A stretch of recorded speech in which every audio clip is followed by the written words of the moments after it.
Hello student, today we are discussing the nano chemistry और nano chemistry जो topic आता है चैप्टर नंबर 16 का एक टॉपिक है नैनो केमिस्ट्री।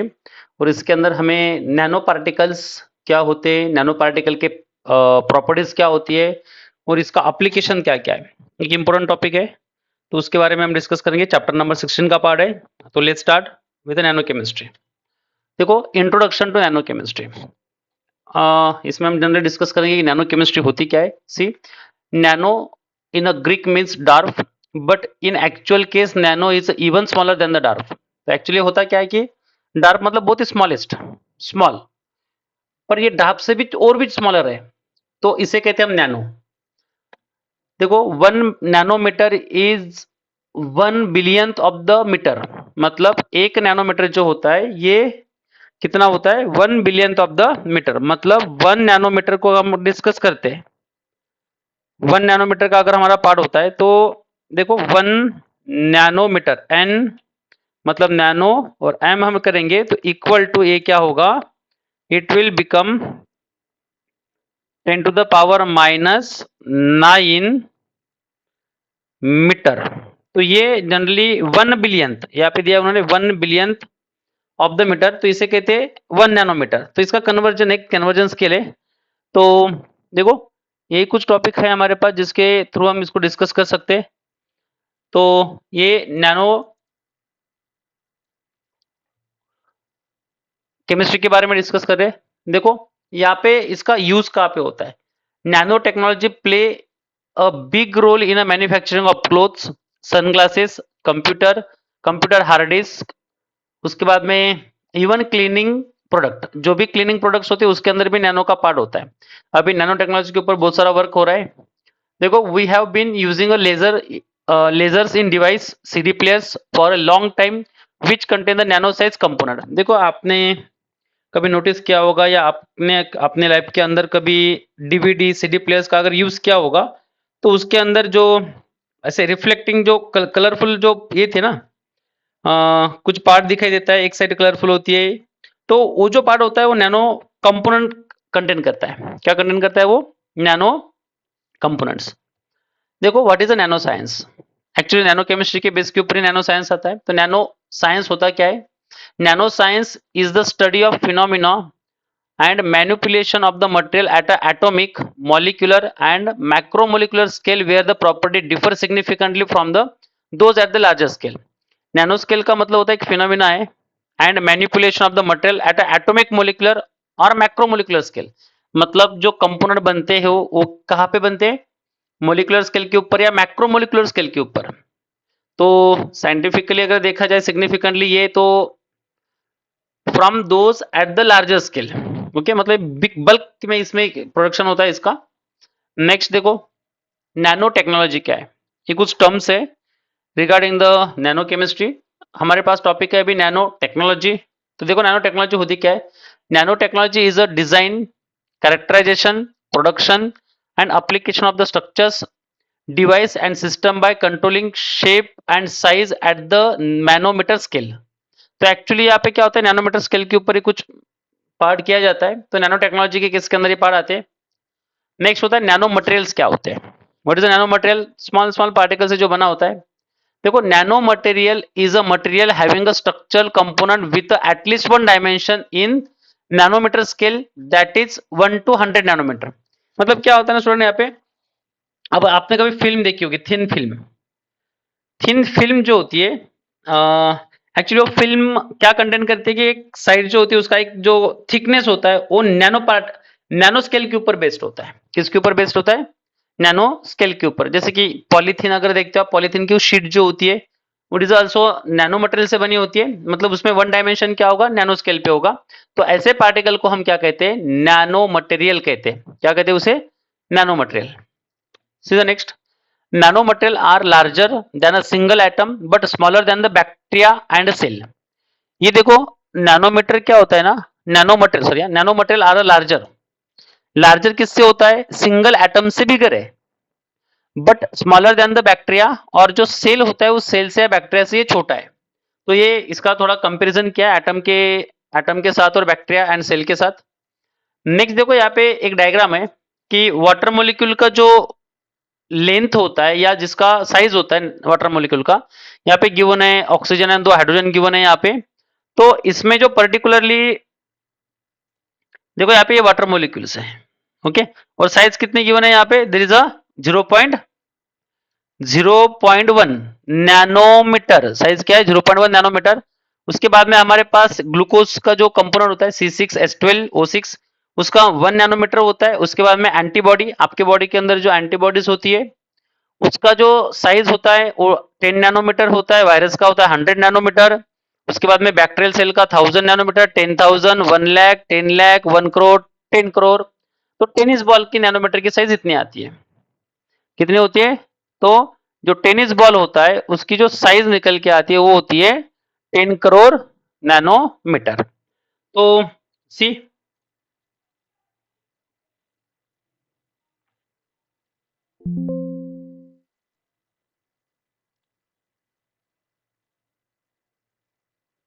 तो नेक्स्ट पार्ट डिस्कस करते हैं यहाँ पे। What are a nano, what are a 0, 1 and 2 dimensional nano scale system. देखो जनरली इसके ऊपर क्वेश्चन पूछा जाता है। जो क्वेश्चन हम डिस्कस कर रहे हैं अभी यहाँ पे देखो, नेक्स्ट क्वेश्चन है हमारे पास, what are a 0, 1 and 2 dimensional nano scale system. मतलब यहाँ पे दिया है उन्होंने what are the 0, 1 and 2 dimensional nano scale system क्या होते हैं, नैनो स्केल के ऊपर डिस्कस किया जाता है। जीरो पहले जीरो डिस्कस करेंगे, 1 डिस्कस करेंगे, 1 डायमेंशन क्या होता है, 2 डायमेंशन क्या होता है, तो इसको डिस्कस करते हैं। पहले देखो जीरो डायमेंशनल नैनो स्ट्रक्चर्स क्या होते हैं। Generally zero dimension nano structures होते क्या है, a zero dimensional structure is one in which all 3 dimensions are in the nanoscale। मतलब उसमें क्या होता है कि जीरो डायमेंशन के अंदर in which one is one in which all 3 dimensions क्या होते हैं यहाँ पे, are in a nano scale. देखो इसका मतलब ये होता है कि अगर हमारे पास एक क्यूब है, मान के चलते हमारे पास एक क्यूब है, ये देखो हमने क्यूब लिया, ऐसे क्यूब होता है, सबको पता है क्यूब कैसे होता है। तो एक क्यूब है हमारे पास और इस क्यूब में, इस क्यूब की लेंथ, ब्रीथ एंड हाइट, ये हो गई हमारी लेंथ, ये हो गई ब्रीथ और ये हो गई हाइट। देखो यहाँ पे जो लेंथ होती है ना, लेंथ एल, लेंथ डिस्कस करेंगे हम यहाँ पे। जो लेंथ होती है वो लेंथ कहाँ पे होती है, नैनो स्केल पे होती है। मतलब लेंथ भी क्या होगी, नैनो स्केल पे होगी, ब्रीथ भी कहाँ पे होगी, तो नैनो स्केल पे होगी, और ब्रीथ के साथ साथ यहाँ पे हाइट भी क्या होगी, नैनो स्केल पे होगी। मतलब तीनों भी dimension, length, breadth and height, all are at the nano scale. इसे कहते हैं जीरो डायमेंशनल या तो जीरो डायमेंशनल नैनो स्ट्रक्चर। क्या कहते हैं उसे, जीरो डायमेंशनल नैनो स्ट्रक्चर कहते हैं। तो देखो नेक्स्ट पार्ट यहाँ पे होता है हमारे पास, इसका एग्जांपल्स क्या क्या हो सकते हैं। तो एग्जांपल होता है नैनो पार्टिकल जनरली। नेक्स्ट होता है हमारे पास वन डायमेंशनल नैनो स्ट्रक्चर्स। अभी वन डायमेंशनल नैनो स्ट्रक्चर क्या होता है, जिसमें देखो a one dimensional nanostructure is one in which two dimensions are in a nanoscale। मतलब एक डायमेंशन क्या होगा, नैनोस्केल के बाहर होगा, और दो डायमेंशन नैनोस्केल पे होंगे। जैसे कि लेंथ में भी लेंथ 1 मीटर हो सकती है, या तो लेंथ 1 मीटर लो या तो सेंटीमीटर पे लो, और दो जो इसके डायमेंशंस हो गए breadth and height is in a nano scale, तो उसे कहा जाता है वन डायमेंशन नैनो स्ट्रक्चर। इसमें एग्जांपल्स आते हैं nano wires, nano rod is example of the one dimension. Next concept है हमारे पास टू डायमेंशनल नैनो स्ट्रक्चर्स होते क्या है। तो generally two dimensional nano structures क्या होते हैं, अभी ऑब्वियसली आपको फर्स्ट और सेकंड पार्ट से पता चल गया होगा। देखो to dimensional nano structure is one in which one dimension is in the nano scale. तो इसमें क्या होता है, one dimension is in nano scale, मतलब एक डायमेंशन नैनो स्केल पे होता है और दो डायमेंशन में भी सेंटीमीटर में हो सकते हैं, मीटर में हो सकते हैं। मतलब उसकी लेंथ ज्यादा होगी तो उसको हम कहते हैं to dimensional nano structure. C example होते हैं थिन फिल्म। अगर आप कोई भी फिल्म देखते हो, फिल्म होती है, फिल्म मतलब एक शीट, पेपर शीट ले लो आप। पेपर शीट में क्या होता है, लेंथ एंड जो ब्रीथ होती है तो वो क्या होती है, नैनो, वो सेंटीमीटर में होती है, और बाकी की जो थिकनेस होती है तो वो नैनो स्केल के ऊपर हो सकती है, ऐसे को हम कहते हैं टू डायमेंशनल। देखो नेक्स्ट पार्ट है हमारा स्टूडेंट यहाँ पे, नैनो केमिस्ट्री क्या कहते हैं, इंपॉर्टेंट केस है। नैनो केमिस्ट्री किसे कहना है, तो it is a combination of chemistry and nano science. क्या होता है नैनो केमिस्ट्री?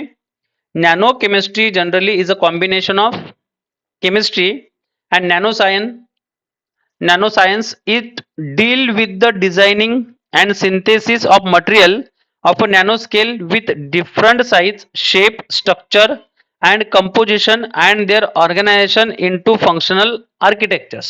इसे कहते हैं नैनो केमिस्ट्री। ये डेफिनेशन पेपर में आ सकती है, इसको लर्न करके रखना है। नेक्स्ट होता है हमारे पास characteristic feature of the nano particle. Very very important topic है ये, characteristic features of the nano particle. देखो जो कैरेक्टरिस्टिक फीचर्स होता है नैनो पार्टिकल का, ये पहला होता है कलर। मतलब कलर बेसिस की अगर हम बात करते हैं तो नैनो मटेरियल किस टाइप से कलर शो करते हैं। सेकंड आता है सरफेस एरिया, बिगर सरफेस एरिया। एक कोई बिग पार्टिकल होता है तो उसका सरफेस एरिया लार्जर होगा, या स्मॉलर पार्टिकल का सरफेस एरिया लार्जर होगा। कैटालिटिकल एक्टिविटी, ऑब्वियसली नैनो पार्टिकल की कैटालिटिक एक्टिविटी ज्यादा होगी या बिग पार्टिकल की, बल्क पार्टिकल की कैटालिटिकल एक्टिविटी ज्यादा होगी। फोर्थ आता है यहाँ पे थर्मल प्रॉपर्टीज। थर्मल प्रॉपर्टीज में कोई डिफरेंस हो सकता है तो वो भी डिस्कस करना है। मैकेनिकल प्रॉपर्टीज में वो भी चेक करेंगे। Electrical conductivity is one of the property या characteristic of the nano particles. तो सबसे पहले हम डिस्कस करते हैं कि कलर का क्या होता है। देखो आपको सबको पता होगा, गोल्ड गोल्ड तो सबने देखा है। जो गोल्ड होता है ना, गोल्ड, उस गोल्ड का जनरली कलर जो होता है, आप जो गोल्ड ज्वेलरी देखते हो उस ज्वेलरी का कलर कौन सा है? शाइनिंग येलो है, या तो गोल्डन कलर है। क्या कहते हैं उसे हम? येलो, येलोइश या शाइनिंग येलोइश कह सकते हैं। तो ये गोल्ड का जनरल कलर है। जनरल मतलब यहाँ पे उसमें बहुत सारे पार्टिकल्स हो सकते हैं, या तो एक बल्क पार्टिकल हो सकता है उसके अंदर। तो नैनो पार्टिकल के स्केल के ऊपर हम उसे डिस्कस नहीं कर रहे अभी। जनरली आप जो ज्वेलरी देखते हो वो गोल्डन कलर्स की होती है, येलो कलर की होती है। बट हम अगर बात करते हैं कि नैनो पार्टिकल को अगर लेते तो उसका कलर कैसे होगा। देखो अगर आप 100 पार्टिकल्स लेते हो ना, 100 गोल्ड पार्टिकल, 100 के गोल्ड 100 गोल्ड के पार्टिकल को अगर आप एक क्यूब के अंदर अरेंज करते हो, एक क्यूब बनाते हो उसका, या तो उसको पर्टिकुलरली अरेंज करते हो, तो स्टूडेंट उसका कलर जो होता है ना वो रेडिश होता है। रेडिश, कौन सा कलर होता है उसका? रेडिश कलर होता है। तो ये याद रखना, ये एक इंपॉर्टेंट प्रॉपर्टी है। Nano scale this optical property behave differently. Generally at nano scale के ऊपर ये प्रॉपर्टी डिफरेंटली बिहेव करती है। जैसे कि elemental gold has a nice shining yellow colour, shining yellow colour होता है इसे। But 100 gold atom arrange in cube, अगर 100 गोल्ड एटम को हम क्यूब के अंदर अरेंज करते हैं तो इसका कलर जो होता है वो होता है रेड कलर। क्या होता है? ये रेड कलर होता है। तो आगे देखो, ये ए बी एंड सी, ये यहाँ पे जो शो होता है ना, ये 100 कलर का पार्टिकल्स है। यहाँ पे जो देख रहे हैं आप, ये कलर जो आ रहा है रेड, ये 100 गोल्ड एटम का पार्टिकल का कलर है। सरफेस एरिया, सरफेस एरिया जो बिगर पार्टिकल होता है तो उसका सरफेस एरिया कम होता है। जैसे जैसे उसको ब्रेक डाउन करते हैं ना, वैसे वैसे उसका सरफेस एरिया क्या होता है? इंक्रीज होता है, क्योंकि वहां पे इंटरनल पार्टिकल का सरफेस एरिया भी काउंट हो जाता है। जैसे कि देखो, high surface area to volume ratio is very important characteristic of a nano particle. मतलब सरफेस एरिया टू वॉल्यूम ये बिग इंपॉर्टेंट कैरेक्टरिस्टिक है नैनो पार्टिकल्स के लिए। देखो, increase in area with decrease in particle size. Surface area increase होता है अगर particle की साइज डिक्रीज होती है। तो पाउडर फॉर्म में अगर हम लेंगे किसी चीज को तो उसका सरफेस एरिया ज्यादा होता है then that of the bulk particles. देखो एक क्यूब है हमारे पास जिसका साइड जो है हमारे पास लेंथ, यहाँ पे अगर डिस्कस करते हैं हम एरिया अगर निकालेंगे इसका, तो एरिया जो होता है कितना आ रहा है? 6 इंटू 1 मीटर स्क्वायर, 6 इंटू 1। तो यहाँ पे जनरली हमने 1 सेंटीमीटर यहाँ पे क्या लिया है? एक क्यूब है बिगर, और उसका area length into breadth, length into breadth का अगर पार्ट हम डिस्कस करते हैं तो लेंथ इंटू ब्रेथ के अंदर हमारे पास पार्ट आएगा इसका एरिया डिस्कस करेंगे। सरफेस एरिया हो सकता है या तो 6 into side, 6 into side, side कितनी है यहाँ पे? इसकी लेंथ है 1, तो उसको मल्टीप्लाई करते तो हमारे पास 6 सेंटीमीटर 6 मीटर स्क्वायर आ सकता है। यहाँ पे देखो उसको कट किया है। कट किया मतलब यहाँ पे एक बिगर क्यूब के कितने पार्टिकल्स हो गए? टोटल 8 पार्टिकल्स हो गए। तो 8 पार्टिकल मतलब 6 इंटू 1/2 इंटू 8, तो 12 सेंटीमीटर स्क्वायर आ गया ये। और उसके बाद में उसको फिर से कट किया है, दिस इज 27 स्मॉल क्यूब। कितने क्यूब बन गए वहां पे? 27 स्मॉलर क्यूब। तो यहाँ पे अगर हम एरिया का फॉर्मूला यूज करते, एरिया यहाँ पे अगर हम यूज करते तो यहाँ पे हमारे पास निकल के क्या आती है value? It will become 18 metre square. देखो फॉर्मूला अगर आपको पता नहीं है सरफेस एरिया का, मुझे कमेंट बॉक्स में देखो बताओ कि what is the surface area of the cube. Cube का सरफेस एरिया क्या होता है? नेक्स्ट देखो कैटालाइटिकल एक्टिविटी। कैटालाइटिकल एक्टिविटी होती क्या है? जैसे कि कुछ पार्टिकल ऐसे जो कैटलिस्ट बल्क क्वांटिटी के अंदर एक्ट नहीं होते, the surface area of the nano particle is large, they show increase in catalytical activity. मतलब जितना पाउडर फॉर्म में होता है या नैनो पार्टिकल के बेस के ऊपर होता है तो उसकी कैटालिटिकल एक्टिविटी क्या होती है? इंक्रीज होती है। This catalyst can be easily separated and recycle, मतलब उस कैटालिस्ट को क्या किया जा सकता है? इजिली सेपरेट किया जा सकता है और रिसाइकल किया जा सकता है, मतलब उसको रीयूज किया जा सकता है किसी केमिकल रिएक्शन के अंदर। एग्जांपल देखो, palladium platinum metal nano particles, मतलब प्लैटिनम पैलेडियम जो यूज होता है, इसके जो पार्टिकल्स होते हैं ना, यूज इन हाइड्रोजनेशन रिएक्शंस। तो उसके बाद में देखो TiO2, zinc oxide, titanium oxide are use in photo catalysis. Generally इनको फोटो कैटालिसिस के अंदर यूज किया जाता है। उसके बाद में देखो gold in a bulk is unreactive, मतलब गोल्ड जो होता है ना ये अनरिएक्टिव होता है, but nano particle of the gold behave as a very good catalyst for a organic reaction. Organic reaction के अंदर क्या होता है? ये एक अच्छी तरह से एज अ कैटलिस्ट यूज होता है ऑर्गेनिक रिएक्शन को कंप्लीट करने के लिए। और आपको पता भी होगा कि जनरली जितना सरफेस एरिया बढ़ेगा या जितना पाउडर फॉर्म में कैटलिस्ट होगा उतनी फास्टर रिएक्शंस होती है। एक्चुअली कैटलिस्ट का काम ही होता है to enhance the rate of chemical reactions. तो ये कैटालिटिकल का पार्ट आता है। आपको ये कैटलिस्ट याद रखने हैं कौन से होते हैं या ऑर्गेनिक रिएक्शंस के अंदर कौन से पार्टिकल यूज किए जाते हैं, जैसे कि गोल्ड होता है एट अ स्मॉलर साइज। देखो थर्मल प्रॉपर्टी, एक फोर्थ नंबर की प्रॉपर्टी है। यहाँ पे देखो the melting point of the nano particle changes drastically with size. मतलब मेल्टिंग पॉइंट भी क्या होता है? जैसे जैसे साइज चेंज होगी वैसे वैसे क्या होगे? मेल्टिंग पॉइंट भी चेंज होगा। एग्जाम्पल के साथ डिस्कस करते हैं हम।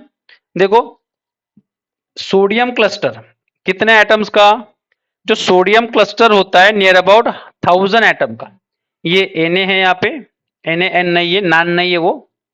तो जनरली 1000 एटम का अगर हम डिस्कस करते तो उसका मेल्टिंग पॉइंट जो होता है ना, 1000 atoms of sodium has a melting point is 288 kelvin. कितना होता है? 288 केल्विन होता है। व्हाइल क्लस्टर ऑफ 10,000 एटम, अगर 10,000 एटम लेते हैं हम सोडियम के तो 303 केल्विन पे वो मेल्ट होते हैं। और अगर बल्क में अगर सोडियम लेते हैं, उस सोडियम को मेल्ट होने के लिए 371 केल्विन टेम्परेचर चाहिए। कितना टेम्परेचर चाहिए वहां पे? 371। One is the important property for a thermal properties के अंदर आती है हमारे पास। नेक्स्ट देखो फिफ्थ प्रॉपर्टी होती है हमारे पास मैकेनिकल प्रॉपर्टी। अभी मैकेनिकल प्रॉपर्टी के अंदर क्या आएगी? स्ट्रेंथ। स्ट्रेंथ बढ़ सकती है। अगर आपने कभी नोटिस किया होगा, आपके पास कोई एक पेन है, उसको तोड़ते हो तो उसके दो टुकड़े हो जाते हैं, इजिली टूट जाता है। आपकी बॉडी उतनी स्ट्रांग है तो आप उसको तोड़ सकते हो। जो दो टुकड़े हुए उसमें से और एक टुकड़ा लो, उसको तोड़ दो, उसको ब्रेक करो, उसके और क्या हो गए? दो टुकड़े हो गए। It is break down in the two parts. उसका और एक पार्ट लो, उसको तोड़ने की कोशिश करो। अभी क्या होगा? लिटिल ज्यादा फोर्स लगेगा, उससे ज्यादा फोर्स लगाना पड़ेगा, वो ब्रेक नहीं होगा। ऐसे ही क्या होता है ना, जितने साइज स्मॉलर होती जाती है वैसे वैसे क्या होती है? उसके मैकेनिकल स्ट्रेंथ बढ़ती जाती है। देखो यहाँ पे एग्जांपल आता है, a mechanical strength of nano clusters increases the hardness of the metal. क्या करता है? नैनो स्केल का क्लस्टर जो होता है ये हार्डनेस को इंक्रीज करता है मेटल के। एग्जांपल है हमारे पास nano size copper and palladium cluster. Nano size copper and palladium clusters with diameter in the size range of 5 to 7 nanometer can have hardness up to the 500% greater than the bulk metal। मतलब यहाँ पे देखो 500 times copper और palladium का strength क्या हो जाती है? हार्डनेस क्या होता है? बढ़ जाता है ऑन अ नैनो स्केल। तो ये एक एग्जाम्पल है, इंपॉर्टेंट एग्जाम्पल है, इसको करके रखना है। देखो पार्ट आता है हमारे पास 6 नंबर का, electrical conductivity. Generally electrical conductivity is observe to change at a nano scale, मतलब नैनो स्केल पे ऊपर जाते हैं तो वैसे वैसे क्या होती है, इलेक्ट्रिकल कंडक्टिविटी की प्रॉपर्टी क्या होती है, चेंज होती है। Carbon nanotubes behave as a conductor और semiconductor where carbon is non conductor. देखो एक इंपॉर्टेंट प्रॉपर्टी स्टूडेंट यहाँ पे इलेक्ट्रिकल कंडक्टिविटी की। जनरली कार्बन जो होता है ना, ये नॉन कंडक्टर होता है। क्या होता है? Non conductor of electricity. बस इसके ही अगर हम नैनो पार्टिकल लेते हैं, जैसे कि कार्बन नैनो ट्यूब्स हो सकता है, carbon nano tubes is allotrope of the carbon also. ये एज अ कंडक्टर और सेमी कंडक्टर एक्ट होता है, मतलब ये इलेक्ट्रिसिटी कैरी कर सकता है। तो it is important property on a nano scale. तो ये कुछ कैरेक्टरिस्टिक थे। देखो अभी हमें नेक्स्ट पार्ट डिस्कस करना है यहाँ पे, वो होता है synthesis of nano material. Nano material को कैसे सिंथेसिस किया जा सकता है? तो जनरली यहाँ पे टू मेथड्स होती है। देखो there are two approach to synthesis of a nano material. वो कौन से दो मेथड होते हैं? एक होता है, देखो उसमें पहला है बॉटम अप, मतलब बॉटम से ऊपर की तरफ, या तो टॉप डाउन, ऊपर से नीचे की तरफ पार्टिकल को छोड़ा जाता है। आपको नहीं छोड़ेंगे कोई। देखो यहाँ पे पार्ट है, ये एक मेथड है हमारे पास टॉप अप। यहाँ पे एक बल्क पार्टिकल होता है, ऊपर से छोड़ा जाता है, उसका उसको क्या किया जाएगा, क्रश किया जाएगा, उसके बारीक बारीक बारीक बारीक टुकड़े होंगे। तो कुछ तरह से ऐसे आते हैं। बॉटम अप मतलब होता है कि बॉटम से ऊपर की तरफ जैसे हम उसको लेके जाते हैं तो क्या होगा, ये वो पार्टिकल जो होते हैं अरेंज होते हैं, मतलब एक क्लस्टर फॉर्म करते हैं, वेल अरेंज होते हैं पार्टिकल पार्टिकल के बीच में। तो उसे कहते हैं top up and bottom up and top down.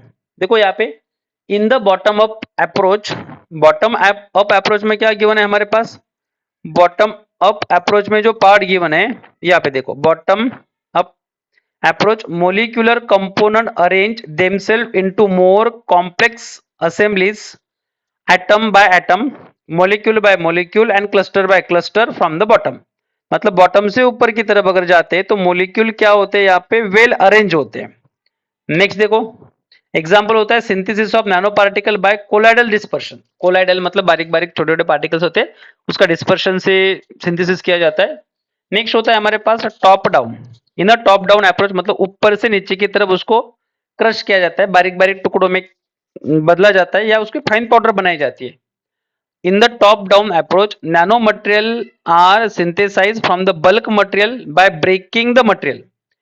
The bulk solid are disassembled into finer pieces until they are continue of only constitute of only few atoms। मतलब बारीक बारीक टुकड़ों के अंदर क्या होगा वो चेंज होगा।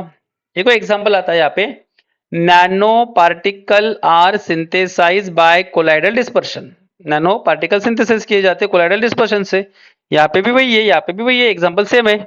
देखो नेक्स्ट स्टूडेंट नेक्स्ट पार्ट होता है हमारा यहाँ पे कि सोल जेल मेथड क्या होती है। Wet chemical synthesis of a nano particle, ये जो है wet chemical synthesis of nano particle में आती है हमारे पास method sol gel process. Sol gel, sol क्या होता है सबसे पहले डिस्कस करेंगे। Sol or dispersion of colloidal particle in a liquid. देखो लिक्विड के अंदर कुछ कोलाइडल पार्टिकल होते हैं, जैसे कि आपने कभी कुछ कफ सिरप की दवाइयाँ वगैरह पी होगी, या तो आपने कभी एंटीबायोटिक्स ली होगी, या छोटे बच्चों को एंटीबायोटिक देते तो उसके अंदर पाउडर फॉर्म में एंटीबायोटिक आती है, उसके अंदर डिस्टिल वाटर डालना पड़ता है और उसको शेक किया जाता है। उसमें जो बारीक बारीक पार्टिकल होते हैं ना, उसको कोलाइडल पार्टिकल कहा जाता है। देखो जेल क्या होता है, gel is interconnected rigid network of sub micrometer dimension and polymeric chain. मतलब जेल जो होता है ये इंटरकनेक्टेड रिजिड नेटवर्क होता है अपस से sub micrometer dimension and polymetric chain. Polymetric chain form करता है, कनेक्टर होता है डायमेंशनली। देखो a sol gel process is based on inorganic polymerization reaction. Polymerization का मतलब होता है दो चार यूनिट को या सिमिलर यूनिट को डिसिमिलर यूनिट को, या उसको हम मोनोमर कहते हैं, उसको कनेक्ट करना एक चेन के अंदर। बट ये इनऑर्गेनिक तरीके से होता है। कौन से तरीके से होता है? ये इनऑर्गेनिक तरीका होता है। यहाँ पे देखो it is generally carried out at a room temperature. ये जो प्रोसेस होगी सोल जेल प्रोसेस, ये रूम टेम्परेचर पे कैरी की जाती है और इसमें टोटल 4 स्टेप होते हैं। देखो पहली स्टेप कौन सी होती है इसके अंदर, तो जनरली पहली स्टेप होती है यहाँ पे हाइड्रोलिसिस। हाइड्रोलिसिस में मतलब पानी के साथ रिएक्शन करना हाइड्रोलिसिस होता है। Hydrolysis is a reaction with the water molecules. दूसरा पार्टिकल आता है हमारे पास यहाँ पे पॉली कंडेंसेशन।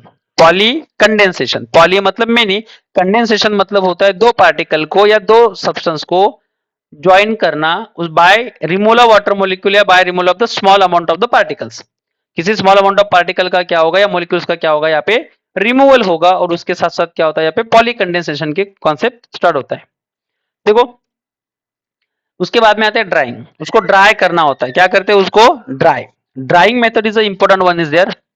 और यहाँ पे 4 टॉपिक होता है। थर्मल डिकम्पोजिशन, अभी ड्राई हो गया, देखो पहले पानी में भिगोया, उसके बाद में दो मॉलिक्यूल को जोड़ दिया, जोड़ देने के बाद सुखाया, सुखाने के बाद अगेन उसको तोड़ दिया, हीट करके तोड़ दिया, हीटिंग करके तोड़ दिया।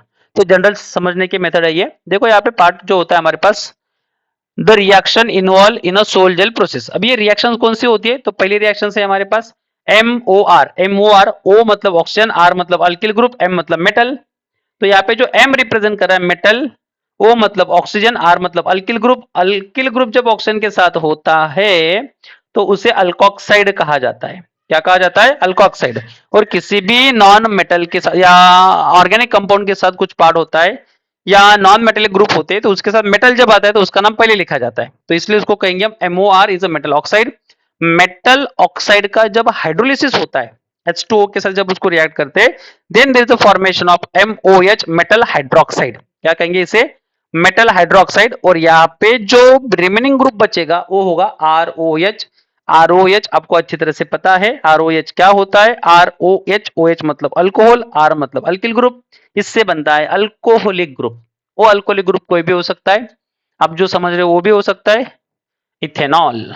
ओके नेक्स्ट देखो, MOH की रिएक्शन अगेन किसके साथ होती है, MOH again react the ROM मतलब यही ग्रुप के साथ, मेटल ऑक्साइड के साथ उसकी रिएक्शन फिर से होती है, मतलब यहाँ पे कंडेंसेशन होने वाला है। कंडेंसेशन मतलब होता है यहां से कोई एक स्मॉलर ग्रुप रिमूव होगा और यहाँ पे जो होगा दो मॉलिक्यूल का कनेक्शन होगा, मतलब यहाँ पे निकलेगा R और यहां से निकलेगा OH और MOM जुड़ेंगे, इसे MOM यहाँ पे फॉर्म हुआ MOM and there is a removal of the ROH as a alcohol. इस रिएक्शन को कहते हैं कंडेंसेशन। तो ये जनरली रिएक्शन बेस्ड पार्ट है। देखो ये कुछ रिएक्शंस होती हैं जैसे कि प्रीकर्सर, ये जो हमने यूज किया यहाँ पे, उसके बाद में सोल फॉर्म किया जाता है, सोल का डिहाइड्रेशन होता है। डिहाइड्रेशन मतलब पानी को रिमूव करो, जेल बन जाता है, जेल में रैपिड ड्राइंग होती है, इसको और ड्राई करो, ड्राई करने के बाद यहाँ पे होता है एरोजेल फॉर्म। उसके बाद में सेकंड पार्ट आता है हमारे पास सोल का, और क्या फॉर्मेशन हो सकता है अगर उसकी स्पिनिंग करते हैं, तो यहाँ पे जो होता है हमारे पास यहाँ से कैल्सा स्पिनिंग अगर करते हैं तो ये मॉलिक्यूल्स कहते हैं फाइनल पार्टिकल के अंदर कन्वर्ट हो गए एंड अरेंज हो गए। अरेंज होने के बाद अगर उसका कैल्सी कैल्सिन करेंगे तो यहाँ पे इसके ऊपर एक स्मॉल लेयर फॉर्म होगी, एक थिन फिल्म फॉर्म होगी जो कोट का काम करेगी। कोटिंग करने के लिए भी इसका यूज किया जाता है। उसके बाद में देखो अगर इसी को पार्ट को हम कैल्साइन करते हैं, मतलब यही पार्ट है यहाँ पे कैल्साइन करते हैं तो उसको पाउडर फॉर्म में भी कन्वर्ट किया जा सकता है। कौन से फॉर्म में, पाउडर फॉर्म के अंदर। और जेल को अगर कन्वर्ट करते हैं तो जेल का अगर यही असेंबली यहाँ पे फॉर्म होती है जिसको कहते हैं हम जीरो जेल। क्या कहते हैं उसको, जीरो जेल। जीरो जेल का अगर कैल्साइन किया जाता है तो उसमें डेंस सिरेमिक फॉर्मेशन होता है। तो ये होती है हमारे पास sol gel method. Sol gel method की एक रिएक्शन है, उसमें ये पार्टिकल्स आते हैं। तो यहाँ पे नेक्स्ट पार्ट है हमारे पास एनालिसिस और characterisation of the nano material. Nano material का कैरेक्टराइजेशन क्या होता है, एनालिसिस क्या होता है, कहाँ पे यूज होता है, बहुत ही इंपॉर्टेंट टॉपिक है। आपको 90% जो क्वेश्चन बनता है वो इसी पार्ट से आता है। तो यहाँ पे देखते हैं हम कौन सा पार्ट है वो। तो देखो synthesise material is analyse by various analytical tools और टेक्निक्स। मतलब वेरियस टूल्स हो सकते हैं, टेक्निक्स हो सकते हैं, उस टेक्निक की मदद से नैनो मटेरियल को देखा जा सकता है किस टाइप से फॉर्मेशन हो रहा है, क्या हो रहा है। तो ये बहुत ही इंपॉर्टेंट टॉपिक है, इसमें से 90% चांसेस होते हैं पेपर में इस टॉपिक से क्वेश्चंस आने के। देखो यहाँ पे हमारे पास एक चार्ट है, टेक्निक कौन सी हो सकती है, इंस्ट्रूमेंट उस टेक्निक के लिए कौन सा यूज हो सकता है, इंफॉर्मेशन क्या देता है वो इंस्ट्रूमेंट पर्टिकुलरली। देखो यूवी विजिबल स्पेक्ट्रोस्कोपी, उस टेक्निक का नाम है यूवी विजिबल स्पेक्ट्रोस्कोपी, मतलब अल्ट्रा वायलेट विजिबल स्पेक्ट्रोस्कोपी। ये जो होता है इस टेक्निक को यूज करने के लिए जो इंस्ट्रूमेंट यूज होता है वो होता है यूवी विजिबल स्पेक्ट्रोमीटर। क्या होता है, UV visible spectrophotometer, sorry photometer generally use होता है यहाँ पे। और ये इंफॉर्मेशन किसकी देता है? It give the information preliminary confirmation of the formation of nano particle, मतलब स्टार्टिंग में नैनो मटेरियल फॉर्म हो रहे या नहीं हो रहे, इसकी इंफॉर्मेशन जो देता है वो टेक्निक्स होती है यूवी विजिबल स्पेक्ट्रोस्कोपी, जिसमें इंस्ट्रूमेंट यूज होता है यूवी विजिबल स्पेक्ट्रोफोटोमीटर। अभी दूसरा कॉन्सेप्ट देखो, दूसरी टेक्निक्स कौन सी होती है? X-ray diffraction, XRD. आपको पेपर में कभी कभी शॉर्टकट भी दिया जाता है, मतलब उसको शॉर्टकट फॉर्म में दिया जाता है, एक्सआरडी लिखेंगे। और what is the XRD, which techniques is use in instrument use in XRD, and which information given by XRD. तो एक्सआरडी कौन सी इंफॉर्मेशन देगा? तो देखो यहाँ पे एक्सआरडी जो होता है, एक्सरे डिफ्रैक्टोमीटर यूज किया जाता है इंस्ट्रूमेंट। एक्स-रे डिफ्रैक्शंस के अंदर एक्स-रे डिफ्रैक्टोमीटर जनरली टेक्निक जो होती है उसी नाम से इंस्ट्रूमेंट होता है, तो उसमें एक्स-रे डिफ्रैक्टोमीटर का यूज किया जाता है। और ये जो होता है ना, इंफॉर्मेशन देता है पार्टिकल साइज की इंफॉर्मेशन देता है, क्रिस्टल स्ट्रक्चर की इंफॉर्मेशन देता है, और उसके ज्योमेट्री की इंफॉर्मेशन देता है। मतलब ज्योमेट्री हो रही है फॉर्म, तो किस तरह से फॉर्म हो रही है। देखो थर्ड पार्ट आता है हमारे पास, scanning electron microscope. Scanning electron microscope के अंदर हमारे पास जो इंस्ट्रूमेंट यूज होता है, स्कैनिंग इलेक्ट्रॉन माइक्रोस्कोप यूज होता है। ये है टेक्निक, ये है इंस्ट्रूमेंट, दोनों का नाम सेम है, एसईएम कहा जाता है इसे शॉर्टकटली। और ये इंफॉर्मेशन प्रोवाइड करता है हमें structure of surface of a material that is a morphology. मतलब होता है ये जो भी नैनो पार्टिकल फॉर्म हो रहे हैं, ये प्रिलिमिनरी इंफॉर्मेशन आती है, उसके बाद में उसकी साइज पता चलती है, क्रिस्टल स्ट्रक्चर पता चलता है, उसकी ज्योमेट्री पता चलती है कि वो किस ज्योमेट्री के अंदर आ रहा है। और उसके बाद में हमारे पास थर्ड पार्ट आता है यहाँ पे, स्ट्रक्चर ऑफ सरफेस। सरफेस के ऊपर किस तरह का स्ट्रक्चर फॉर्म हो रहा है, जो मॉर्फोलॉजिकली हम उसको देख सकते हैं या उसका एक इंफॉर्मेशन निकाल सकते हैं। फोर्थ होता है हमारे पास transmission electron microscopy. Transmission electron microscopy के अंदर इंस्ट्रूमेंट भी उसी के नाम से ही होता है, transmission electron microscope, TEM. Information देता है ये पार्टिकल साइज। किसकी इंफॉर्मेशन देता है? ये पार्टिकल साइज की इंफॉर्मेशन देता है। देखो यहाँ पे भी इंफॉर्मेशन वही मिल रही है, यहाँ पे भी इंफॉर्मेशन वही मिल रही है। देखो FTIR, very very very very important, FTIR Fourier transform infrared spectroscopy. ये जो होता है इसके अंदर इंस्ट्रूमेंट यूज होता है Fourier transform infrared spectrometer, spectrophotometer. ये इंफॉर्मेशन देता है absorption by functional group, binding nature, इनका ये इंफॉर्मेशन प्रोवाइड करता है। एब्जॉर्प्शन बाय फंक्शनल ग्रुप, ये वेरी वेरी इंपॉर्टेंट है, ये करके ही रखो और ये चार्ट ही करके रखो, क्योंकि इसमें से 90% चांसेस होते हैं क्वेश्चंस आने के। तो देखो यहाँ पे स्पेक्ट्रोमीटर के डायग्राम है कुछ हमारे पास, उसको डिस्कस करते हैं हम। ये है हमारे पास कुछ एग्जाम्पल से पहला, जिसमें डिटेक्टर मतलब यहाँ पे जो कुछ पार्ट हो सकता है, यहाँ पे एक्सरे का एक्सरे डिटेक्टर सैंपल यहाँ पे होता है, तो एक पार्टिकल होता है जो इसको इंस्ट्रूमेंट की तरफ यूज किया जाता है। सेकंड हमारे पास इस तरह से होती है, जो सोनोग्राफी टेक्निक्स होती है उस तरह से कुछ पार्ट होता है। और एक कुछ एक थर्ड डायग्राम है जिसमें ये इंफॉर्मेशन हमें मिलती है। देखो नेक्स्ट पार्ट है हमारे पास स्टूडेंट, एविडेंस। अभी हाँ होते हैं, तो एविडेंस क्या है इसका? Evidence of use of nano particle by human in Asian time with appropriate examples. Question important है, एविडेंस चाहिए हमें, evidence of use of nano particle. Nano particle use किए जाते थे क्या एशियन टाइम के अंदर बाय ह्यूमन, तो उसका एक पार्ट है हमारे पास। देखो आपने कभी glass painting, Asian glass painting अगर देखी होगी, तो एशियन ग्लास पेंटिंग्स का जो कलर होता है ना, रूबी रेड कलर होता है। कौन सा होता है? Asian glass painting Ruby red colour होता है। और ये जो रूबी रेड कलर होता है ना, ये रेड कलर की वजह से नहीं होता है। मैंने आपको पहले पढ़ाया है कि गोल्ड के 100 पार्टिकल को अगर अरेंज करते हो रेड कलर देता है। और ऐसा ही केस किस में आता है? एशियन पेंटिंग के अंदर होता है, इसलिए वो महंगी होती है बहुत ज्यादा, क्योंकि इसमें क्या होता है ना, gold and silver nano particle trap किए जाते हैं। क्या होता है यहाँ पे? Gold and silver nano particle trap in a glass matrix give ruby red colour in some Asian glass painting. तो इस वजह से आपको ये पार्ट याद रखना है, एशियन पेंटिंग के अंदर कौन से पार्टिकल का यूज होता है? Gold and silver particle use in Asian painting. Next होता है द डेकोरेटिव ग्लास और metallic film known as a luster found on some medieval pottery is due to the certain spherical metallic nanoparticles. मतलब यहाँ पे decorative glasses होते हैं जो metallic film होती है, known as a lustre found on some medieval pottery is due to the spherical metallic nanoparticle. किसकी वजह से होता है? ये गोल गोल नैनो पार्टिकल की वजह से होता है, स्पेरिकल मेटेलिक नैनो पार्टिकल। ये भी याद रखना है वो किसकी वजह से होता है। तो देखो नेक्स्ट है हमारे पास third, carbon black is a nano structure material that is used in a tire or car to increase the life of the tire. Carbon black का यूज किया जाता है जो नैनो स्ट्रक्चर बेस के ऊपर होते हैं। ये किसके लिए यूज होता है? टायर के अंदर यूज होता है। टायर के अंदर क्यों यूज होती है? क्योंकि टायर की लाइफ को इनहांस करने के लिए, इंक्रीज करने के लिए, और ये डिस्कवर हुआ था 19th सेंचुरी के अंदर। Carbon nano tubes are made up of the graphite sheets with nano size diameter, they have a highest strength, और उसके पास क्या होती है? हाईएस्ट स्ट्रेंथ होती है। देखो फोर पार्ट है। Fume silica, a component of silicon rubbing, silicone rubber, जो कंपोनेंट किसका होता है? Fume silica. ये सिलिकॉन रबर का एक कंपोनेंट होता है। Coating, sealant and adhesive is also a nano structural material. ये भी क्या है? नैनो स्ट्रक्चरल मटेरियल होते हैं। तो हमारे पास अभी कुछ एप्लीकेशंस है, application of nano particles. Generally application of nano particle पढ़ लिया अभी तो भी समझ में आ जाएगा। देखो, अ nano particle can contribute us to stronger, lighter, cleaner and smarter surface and system. They are used in the manufacturing of scratch-proof eyeglasses, transport, sunscreen, track resistance paint and so on.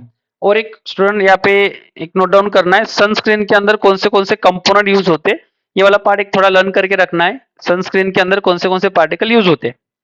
देखो next part है हमारे पास, use in electronic device, for example magneto resistive random access memory. Electronic device के अंदर एक part use होता है MRAM, magneto resistive random access memory कहा जाता है। थर्ड पार्ट है हमारे पास, nano technology play an important role in water purification techniques. देखो वाटर प्यूरिफिकेशन टेक्निक्स के अंदर भी ये पार्ट आता है। अगर ऐसा क्वेश्चन आता है तो आपके दिमाग में सिल्वर आना चाहिए, क्योंकि सिल्वर यहाँ पे जनरली यूज होता है। सेल्फ क्लीनिंग मटेरियल, अगर सेल्फ क्लीनिंग मटेरियल का अगर पार्ट आता है तो lotus is an example of the self cleaning material. Lotus के ऊपर अगर पानी गिरता है ना तो ठहरता नहीं, वहां पे निकल जाता है। ऐसे ही आजकल के टेक्निक्स भी बहुत सारे होते हैं जो सेल्फ क्लीनिंग मटेरियल्स हो सकते हैं। उसको इजीली क्या किया जाता है, हम डर्ट वगैरह उसके सरफेस के ऊपर जनरली नहीं टिक पाते। देखो silver nano particle act as a high effective bacterial disinfectants, removal of E coli from water. E coli एक बैक्टीरिया होता है, उसको वाटर से रिमूव करने के लिए जनरली सिल्वर का यूज होता है।